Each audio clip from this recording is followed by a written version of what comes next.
નમસ્કાર મિત્રો, વિડીયોમાં તમારું સ્વાગત છે। જી હા મિત્રો, અત્યારે હાલ મોટા અને મહત્વના સમાચાર સામે આવી રહ્યા છે। તો મિત્રો, સમાચારમાં વાત કરીએ તો ધંધુકા ફેદરા માર્ગ પર શુક્રવારે સમી સાંજે ગમખ્વાર અકસ્માત વખત પર ગામના પાટિયા પાસે થયો હતો, જેમાં એક કાર ચાલકે સ્ટીયરિંગ પરનો કાબુ ગુમાવતા કાર રોડની સાઈડમાં વરસાદી પાણી ભરેલા 30 ફૂટ ખાડામાં ખાબકતા ગંભીર અકસ્માત સર્જાયો હતો। જી હા મિત્રો, અત્યારે હાલ મોટા અને દુઃખદ સમાચાર સામે આવી રહ્યા છે, જેમાં એક મહિલા સહિત 3 લોકોના ઘટના સ્થળે જ મોત થયા હતા, જ્યારે 2 લોકોના ધંધુકા હોસ્પિટલ ખાતે સારવાર માટે લાવવામાં આવ્યા હતા। હાલ પોલીસે સમગ્ર મામલે તપાસ હાથ ધરી છે।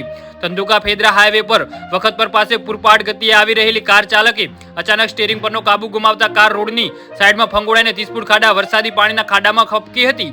જી હા મિત્રો, અત્યારે હાલ મોટા સમાચાર સામે આવી રહ્યા છે। અકસ્માતની જાણ થતાં જ 108ની ટીમ ઘટના સ્થળે દોડી ગઈ હતી। કારમાંથી 3 લોકોના મૃત હાલતમાં મળી આવતા જ્યારે 2 લોકોને ગંભીર હાલતમાં 108ની મદદથી ધંધુકા ખાતે ખસેડવામાં આવ્યા છે। જી હા મિત્રો, તો આના વિશે તમારું શું કહેવું છે તો નીચે અમારી કમેન્ટ બોક્સમાં જરૂરથી જણાવજો અને અમારી YouTube ચેનલને સબસ્ક્રાઇબ કરવાનું ભૂલતા નહીં। ધન્યવાદ।